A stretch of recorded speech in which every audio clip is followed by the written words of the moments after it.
after a lifetime of hard work. My mother did very well for herself. She was a very strong-willed woman. Nina was quirky. I can't tell you how much she loved frogs and Elvis Presley and country music. She just marched to her own drum and did her thing. Found brutally murdered in her home. He stabbed her 24 times. There was blood throughout the house. It's like living in a bad horror movie. A dangerous predator eludes police. She had been sexually assaulted. Our victim potentially knew who the suspect was. I kept asking them, is this going to be a cold case? And they kept telling me, we're not done yet. DNA evidence leads to a shocking realization. It was a match to another murder. The thought that we had a serial killer in town scared the hell out of me. And a suspect no one saw coming. To call this an unexpected killer is an understatement. That's like every person's nightmare. It hit me like a ton of bricks.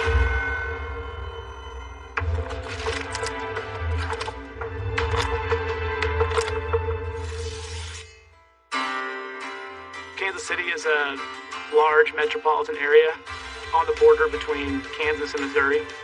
Kansas City can be a very fun place to be. We love our sports in this city. It's a very friendly place to live. Nothing seems out of the ordinary on October 29th, 2010, until Kansas City police receive a 911 call about a woman found unresponsive in her home. A woman called police and said she discovered her mother at the bottom of the basement stairs, and she checked her for vital signs and found she was dead. When the first officer arrives on the scene, the caller leads them to her 75-year-old mother, Nina Whitney. I showed them my mother's body laying at the bottom of the stairs. I told the police officers I believe she had just dropped over from a heart attack. And then I called my cousin Kim.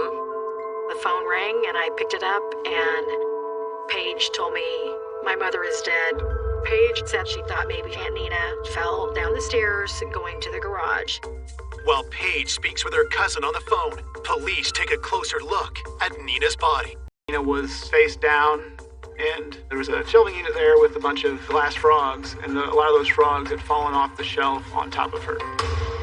It initially looks like an accident and a natural death, but when they rolled the victim over, they discovered several stab wounds in her chest. And also, what were determined were defensive wounds on her hands, which is something that we see when someone fights. Homicide investigation. When someone's stabbed like the victim was, it usually means there's some sort of emotion tied there because you're actually stabbing someone instead of just shooting them or something like that. Her blouse had been pulled up and there were buttons missing, and they quickly discovered that there what they believed to be saliva on her breast, which they swabbed. So it felt like this was sort of a sexual in nature homicide. Police inform Paige that her mother has been murdered. I don't think I've ever been that stunned in my entire life.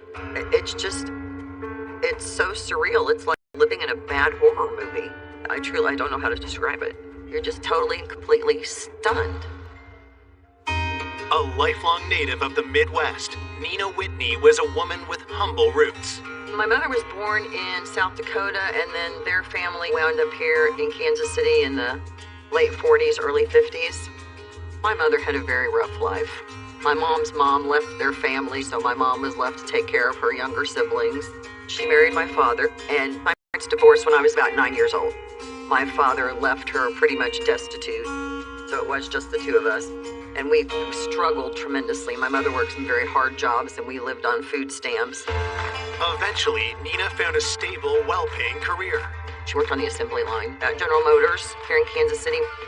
She managed to buy a house, and she did very well for herself. She was a very strong-willed woman. Nina wanted a better life for her daughter and encouraged Paige to get an education.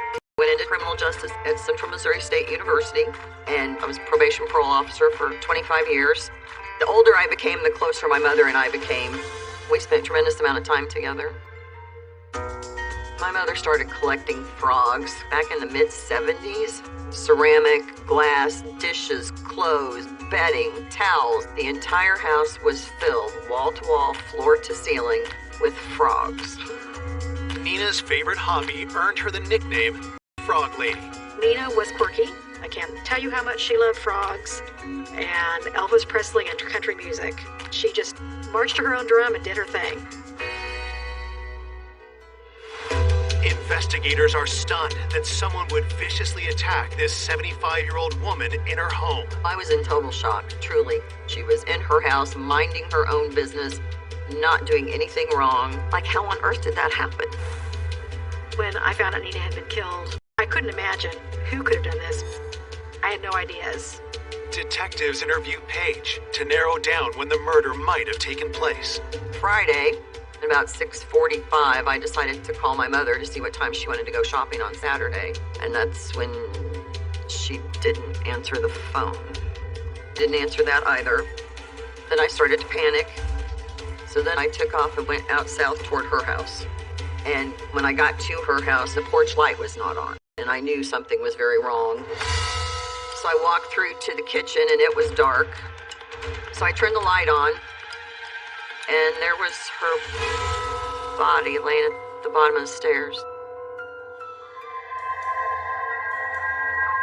And I could feel the back of her head. And her head was ice cold. And I called 911. And then it just kind of hit me out of the blue that I was hearing weird noises. So I followed the noise upstairs to the hall bathroom. Both faucets in the tub were running full blast. And I thought, well, that's just really strange, because my mother didn't use that bathroom. Detectives wonder if Nina's killer had turned on the faucets, and if so, why? The victim's daughter had located the guest bathroom bathtub faucets running, and she had turned those faucets off. So the bathroom was processed for fingerprints and DNA. In the victim's bedroom, there was like an imprint of where it looked like somebody had been laying on the comforter. And near the bed, we could see buttons that appeared to be similar to the victim's blouse, as well as a hair roller that was similar to the hair rollers in the victim's hair. So that led us to believe that the victim was assaulted and maybe her blouse may have been torn open at that location. As every corner of the house is searched for evidence, investigators make a crucial discovery. We opened up the knife drawer in the kitchen and located a paring knife where the blade was bent and there was blood at the base of the blade near the handle. That could mean that somebody had tried to wipe it clean. Forensics bag the knife for further analysis and process the house with luminol, which can indicate the presence of blood. The luminol tells us that somebody was moving around in that house with some amount of blood on them. We got that blue glow in the victim's bedroom, bathroom, hallway, living room, and the kitchen. The front door was unlocked, and we didn't find any sign of forced entry, which was a big clue for us that our victim potentially knew who the suspect was. There's no reason for anyone to hurt her. And my mother was not a very social person at all. She had no family other than me here in town that would be in and out of the house. Paige points to one detail detectives could not have determined from their search. There was a shelf by the front door where her cell phone always was, so she could take it when she went out the front door, and it was missing. Had the killer snatched Nina's cell phone? Police request a trace on it, while officers go door to door looking. Seen a white male in the neighborhood earlier that day. He was in his 50s, walking with a limp. The witness saw him go to a black Jeep. He saw that car was parked kind of behind the house, about a block away. And so he sees this guy walking and kind of looking around. And so he just kind of mentally noted it. He kind of looked like he was probably up to no good. Could the suspicious man be Nina Whitney's killer? As they start to track him down, detectives catch a break. We found that Nina's phone was still on and still being used in South Kansas City. We were able to do surveillance and observe the person using our victim's cell phone. Coming up, a break in the case reveals a potential serial killer. We had another homicide. There were zip ties that had been used for bindings. He terrorized an entire community. And a grieving daughter takes matters into her own hands. I did feel a need to help them investigate my mother's homicide. If she didn't get the answers, then she kept asking. In my gut, I just knew that was him.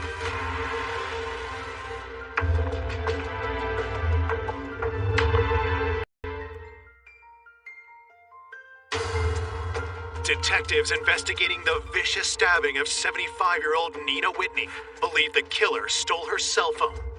Now, police have traced the phone to an address in South Kansas City and rush to apprehend the suspect.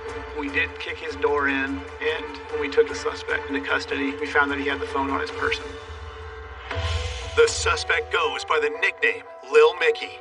Police demand to know how he came into possession of a murdered woman's cell phone. He told us he was walking down the street pretty close to our victim's house and found that phone laying in the grass. He said he didn't make the most money in the world and was just glad to have a cell phone that was working and started using the cell phone. Skeptical of his story, investigators ask him if he killed Nina Whitney. Little Mickey adamantly denied being involved in any sort of violence with our victim or anything where someone was harmed or killed. We asked him, you bought this phone off somebody else? Did you get it from a person? Despite hours of questioning, Lil Mickey stands by his story. His story was, I found the phone there in the grass and picked it up. Police want to know his whereabouts at the time of the murder. Based on her lights being off in the house, we believe Nina's murder happened during daylight hours. And he did provide an alibi, a female that he had been with that day. Investigators have no grounds to detain Lil Mickey any longer, but they obtain a sample of his DNA just in case. He wouldn't seem like he would have a motive to commit this type of crime, but we still used as his alibi. So we talked to her. The information she was able to provide, it matched up with what he had been saying. With Lil Mickey looking unlikely as the killer, detectives turn back to the theory that Nina knew her attacker. It was obvious that she had let someone in the house because there was absolutely no forced entry. We had to look at Nina's history and try to figure out who she would have let into the house. And we also had the witness that had seen a white male in the neighborhood. My supervisor thought the composite sketch would be a good thing to pursue in this case. The witness willingly came down to police headquarters and met with our sketch artist. She sat with him and gave a pretty good-looking composite sketch of what he believed the party looked like that he saw that day. We showed Paige that picture, and she looked at it for a long time, but didn't necessarily jog her memory about who it could possibly be. The individual did not look familiar to me at all. I could not for the life of me think of anyone who fit that description. Investigators can't be certain if the man seen by Nina's neighbor is the killer, but with few quality leads, police decide to release the sketch to the media. I was the publisher and editor of the Cass County Democrat Missourian. We all know the police sketches are an unexact science. However, I think they can be very useful. So we had run the sketch in the newspaper to put that sketch out to a larger audience. As the sketch goes public, detectives work with Paige to come up with a list of people that Nina would have had a reason to let into her home. She'd had quite a bit of work done on the house in the last year or so, so there had been lots of people in and out working on the house. Maybe someone that is a predator did work inside her house and decided that she would be a good victim. Paige went back into Nina's home and went through all of her records to show us dates and times when she had stuff done at her house. The detectives got all that information from me and questioned everyone who had been in and out of that house. My squad started working to collect DNA from anyone that we thought had contact with Nina. And I think we collected about 40 to 50 samples. Honestly, most people were willing to provide their DNA to us when we explained that this was an elderly woman that was brutally murdered. If there was someone that maybe we thought was fishy or involved or could potentially be the suspect, DNA is good to rule people out in cases like this. The forensics lab will compare the scores of samples to the DNA recovered from Nina's body. It'd be nice as a detective to get DNA results. We got our results back. My boss called me and she said that we had a DNA hit.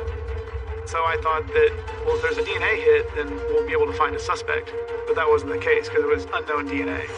The DNA does not match the dozens of samples collected by homicide investigators. Everything from the mailman to Little Mickey to contractors that had been in her house. It rules them out, absolutely. But the DNA profile that was found was a match to another murder almost 2 years to the day in Harrisonville, Missouri. So we knew at that point that this was not the first time that this suspect did this. And that wasn't something I expected. It was a big deal. What concerned us was that we did have a serial killer type situation.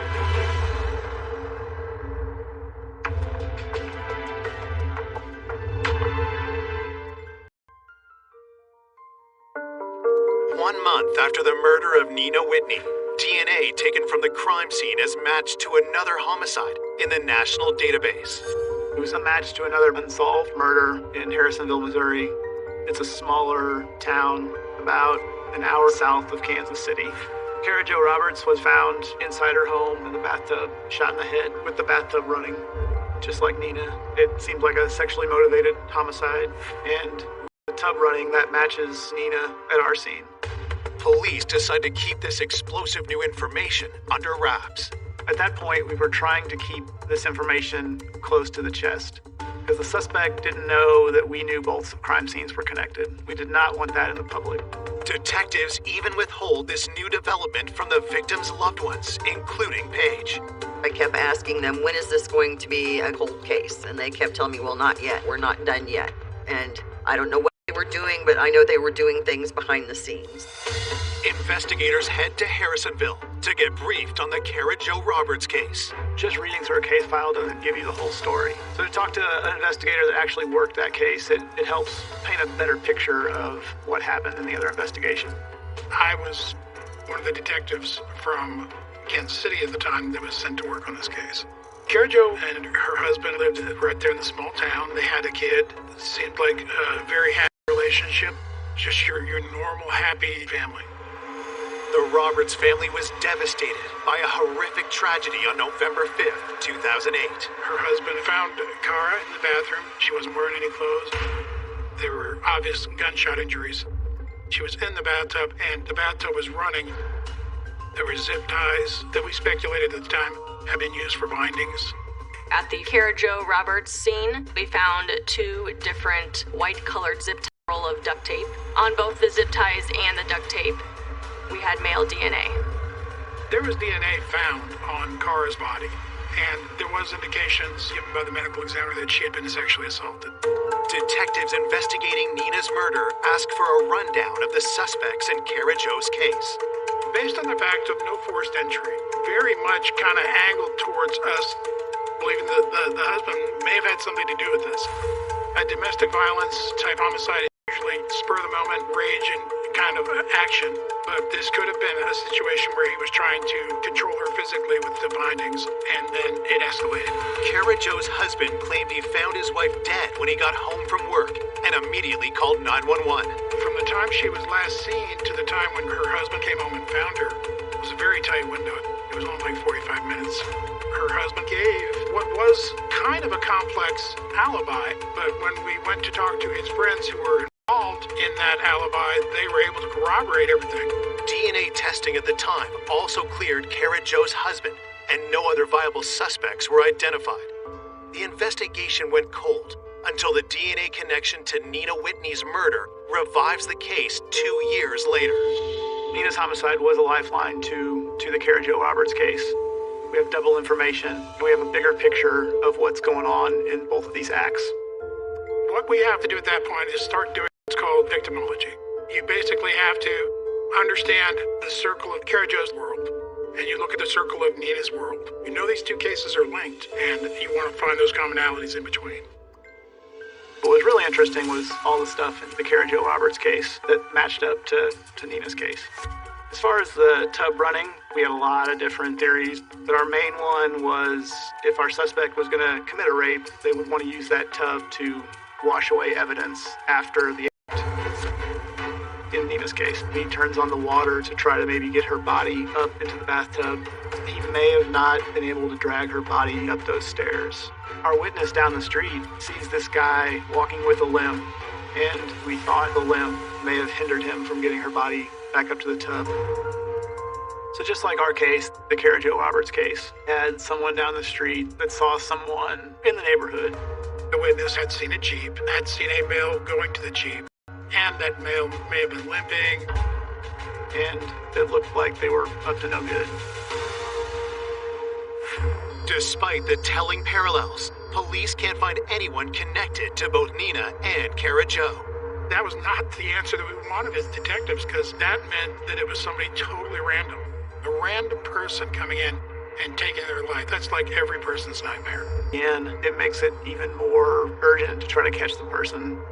So you're grasping at straws, looking for any leads, any information, any help you can get to try to solve a case like this. You can only work with what information you've got coming in. There wasn't any new information coming in at that point. Running out of options, detectives turn to the one person who might be able to connect the two victims. Detective Blank called me, and he said, Paige, I have something to tell you. And what he told me was more horrifying than my mother's homicide. That scared the hell out of me.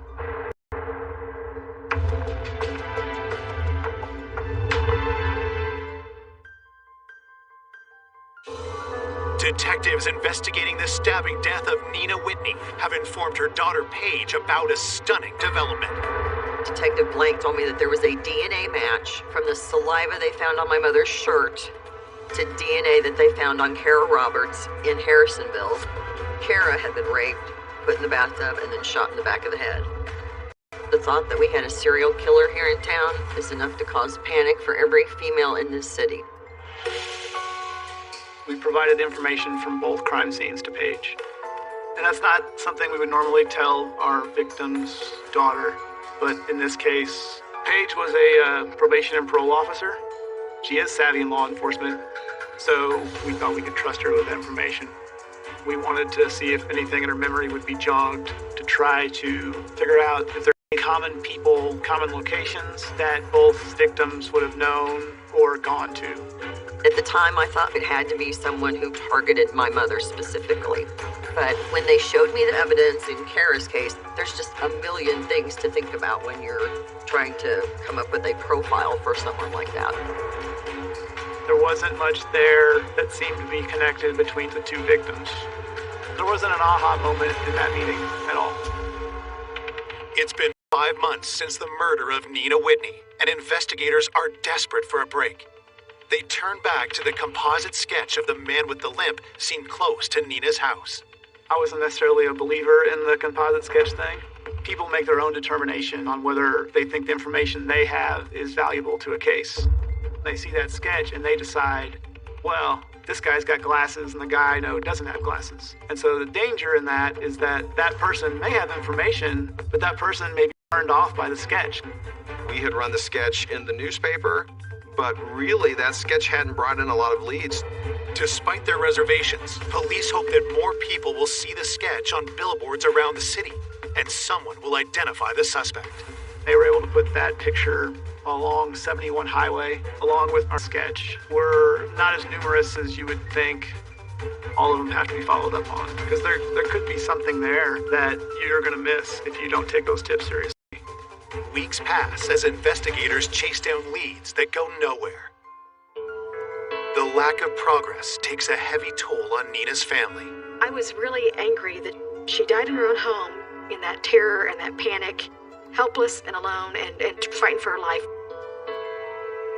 24 hours a day, 7 days a week, I think about my mother's last few minutes of life. I know the neighbor was home next door and nobody heard my mother screaming.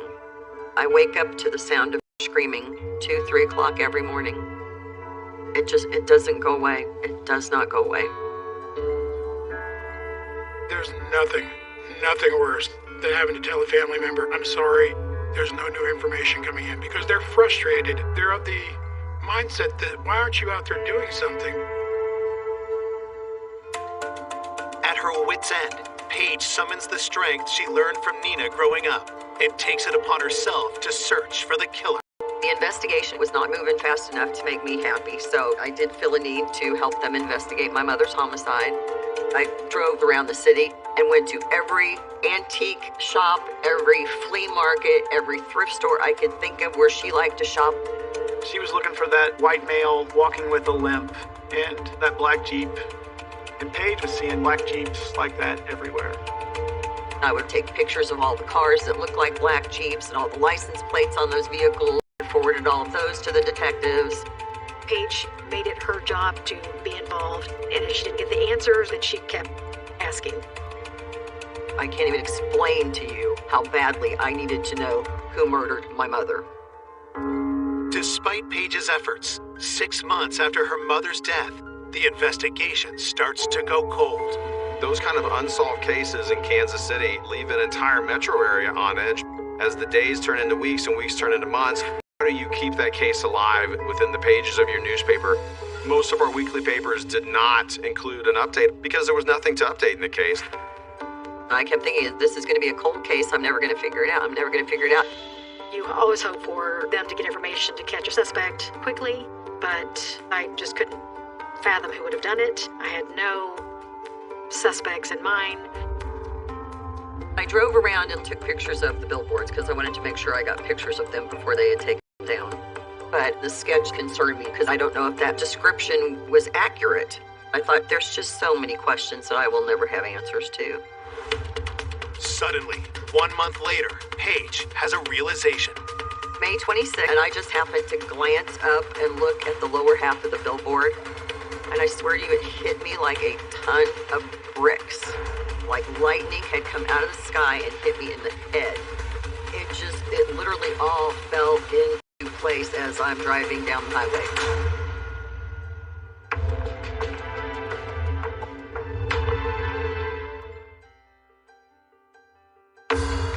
7 months after the murder of Nina Whitney, her daughter Paige has just been struck by a mind-blowing realization.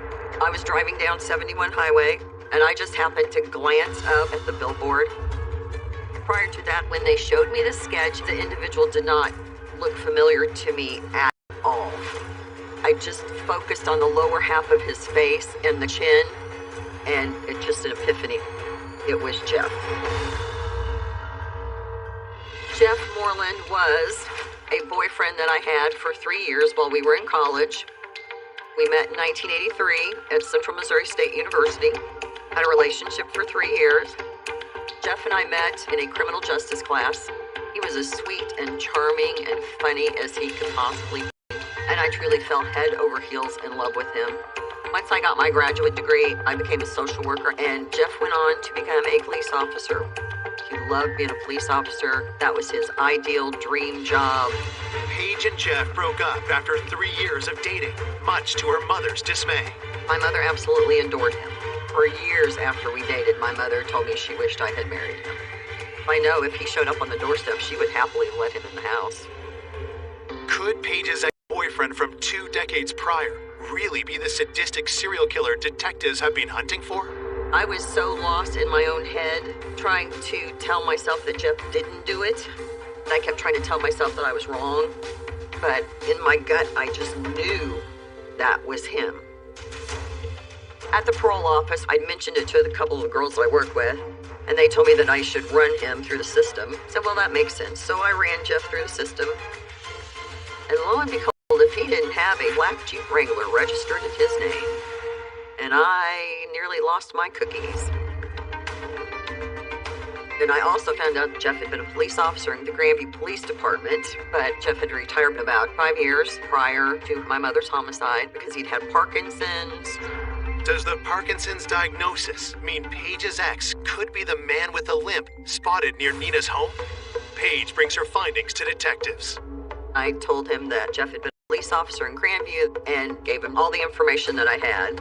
Officers look up Jeff Moreland's home address and discover he lives in the same small town as the first murder. That was the first person during our investigation that matched all of those factors.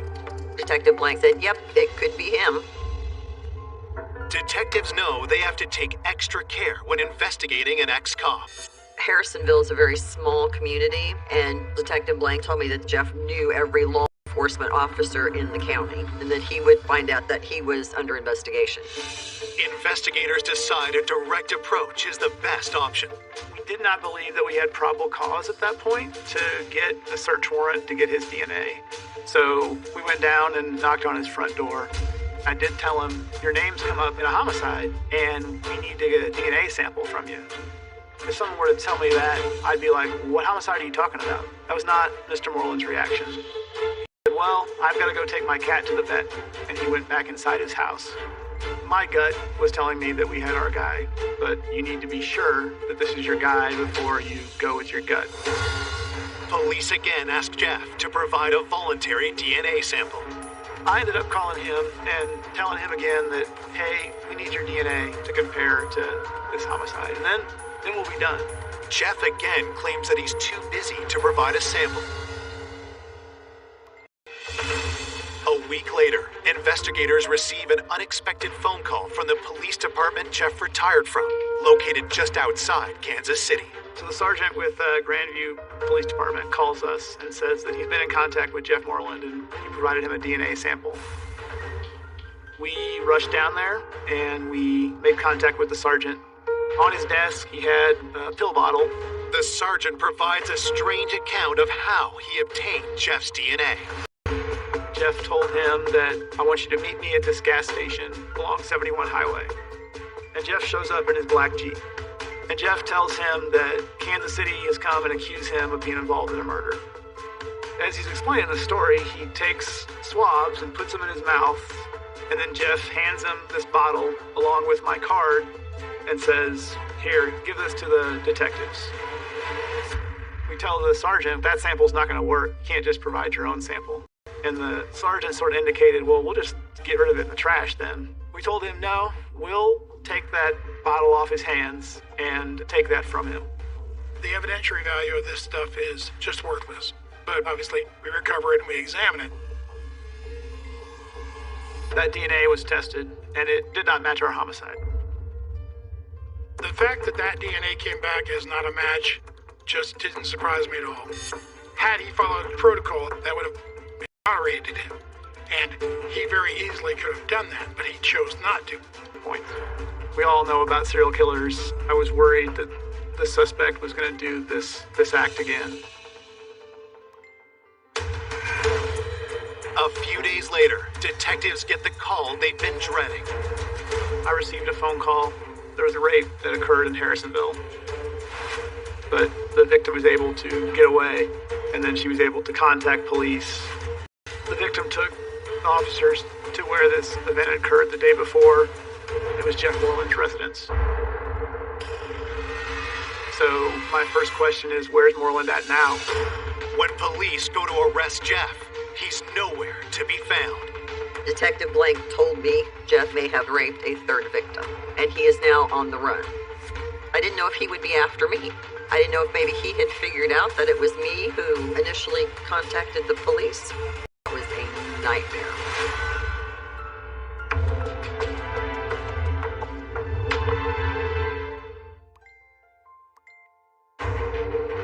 Former police officer Jeff Moreland is the prime suspect in the murders of Kara Jo Roberts and Nina Whitney. Tragically, a third woman has now been attacked, but Jeff has disappeared, and investigators fear he may strike again. When I heard that he had taken off, I was worried about Paige. The detectives told me they truly did not know where he had gone or what he knew. I told Detective Blank he would probably find Jeff in Iowa near his family. As Paige predicted, a trace on Jeff's cell phone leads police to a motel in Iowa. He had taken a bunch of over-the-counter sleeping pills. He tried to take his own life, and then ended up in a hospital in Des Moines. Jeff survives the suicide attempt, and he is taken into custody by local police. We headed up there to Iowa to get Mr. Moreland's DNA. We drove all the way back from Iowa with it. We wanted to be sure he wasn't going to get out of custody or bond out or whatever.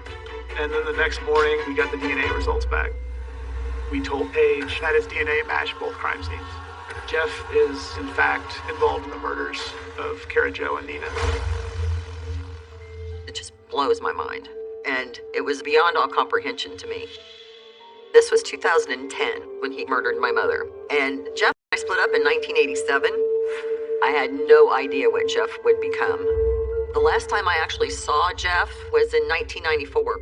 He told me then that he periodically would patrol up and down my mother's street just to make sure that everything was okay. And at the time I thought, oh, that's so sweet. But now looking back on it, I just don't know. Jeff Moreland is charged with the murders of Kara Jo Roberts and Nina Whitney, and the sexual assault source of Jeff's phony DNA. We were contacted by Jeff Moreland's ex-wife, and Jeff Moreland had a daughter with this ex-wife, and that daughter was engaged to someone. And that guy said that Jeff had called him out of the blue, and Jeff told him that he needed a sample of his DNA for a paternity test because someone was accusing Jeff of being the father of a kid. And so he provided a DNA sample and gave it to Jeff Moreland. Then, Jeff tricked the Grandview police sergeant with some sleight of hand. So the sergeant provided us a formal statement where he said he wasn't able to see Moreland's hands at all times when Moreland was taking a sample of his DNA. Jeff's attempted deception backfires, only giving prosecutors more evidence against him. There's nothing for the defense to attack. There's nothing to be argued because the physical evidence was just overwhelming. I think it also says a lot that Jeffrey Moreland had 0 witnesses in his defense at the trial. He got life without parole plus 50 years consecutive on Kara Roberts' homicide. And then he got 10 years for armed criminal action and 20 years for murder second on my mother's case to run concurrent. With no trial testimony from Jeff, police and the victims' families are left to piece together exactly what happened to Nina Whitney and Kara Jo Roberts. What we do know is that Jeff Moreland took Kara Jo's life. My personal opinion is he was driving by and saw her in the yard, and he was in that mode where he was hunting and decided that's his target. After killing Kara Jo, it seems Jeff developed a taste for murder. He struck again 2 years later. I believe the day that Nina was murdered, Jeff Moreland simply knocked on the door and Nina saw who it was and let him in the house. It's not necessarily uncommon for a predator to go after older women because they feel like they are easier victims. Of course, my mother would let him in. And then at some point, he had to have started forcing her backwards up the stairs. I think when he got her into her bedroom, that he tried to rip her shirt off of her, forced her onto the bed, but she did fight back. She did run. My mother went running down the stairs. He chased her.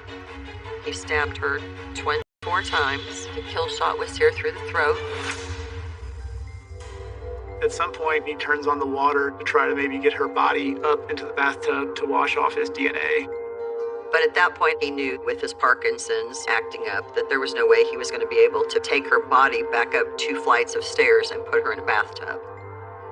And then he went upstairs to clean the knife off, put the knife in the kitchen. Left, Moreland stole Nina's cell phone to throw police off his trail.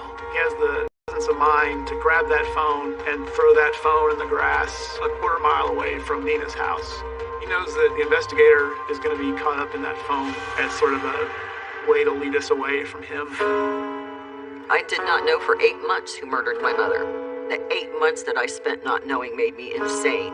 When you have families that do their investigations, sometimes it's not the best. But Paige being involved was actually good in this case because she was actually the person that found Jeff Moreland. I can't even explain to you how grateful I am. Between my mother's neighbor and the sketch artist, I would have never figured it out. Never would have figured it out if it hadn't been for the 2 of them.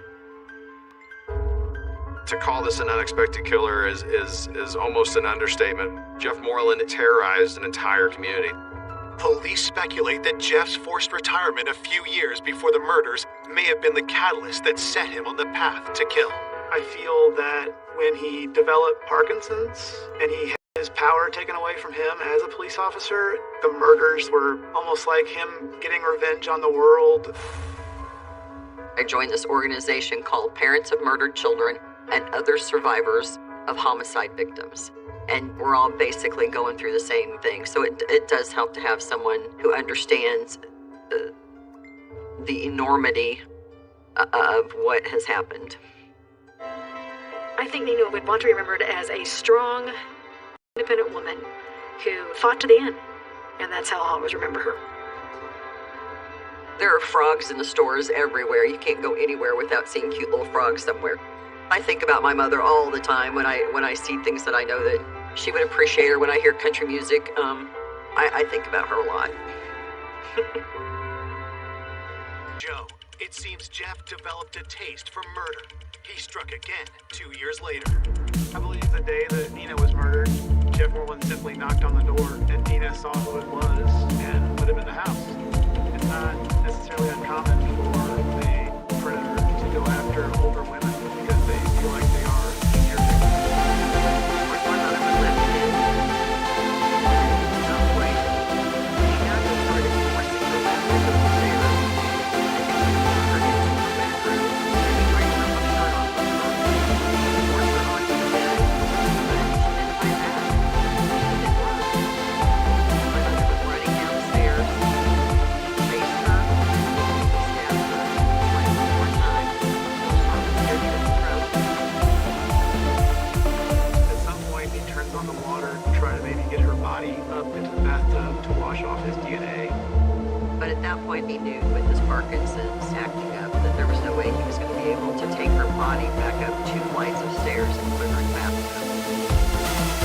He went upstairs to clean the knife off, put the knife in the gun. Moreland told me his cell phone to throw police on the street. And the mind to grab that phone and throw that phone in the grass a quarter mile away from Nina's house. That's what the investigator and sort of waiting to get the way.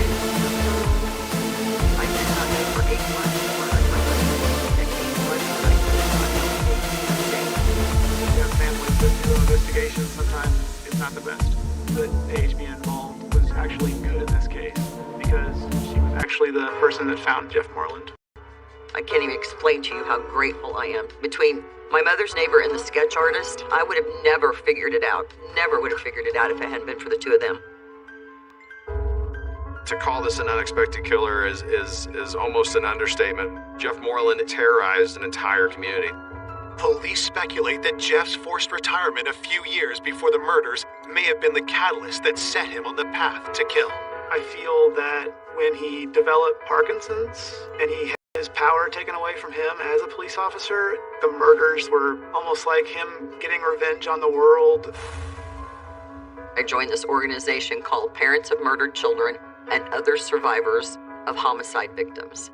And we're all basically going through the same thing. So it does help to have someone who understands the enormity of what has happened. I think Nina would want to be remembered as a strong, independent woman who fought to the end. And that's how I'll always remember her.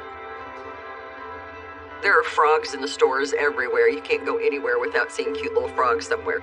I think about my mother all the time when I see things that I know that she would appreciate, or when I hear country music. I think about her a lot.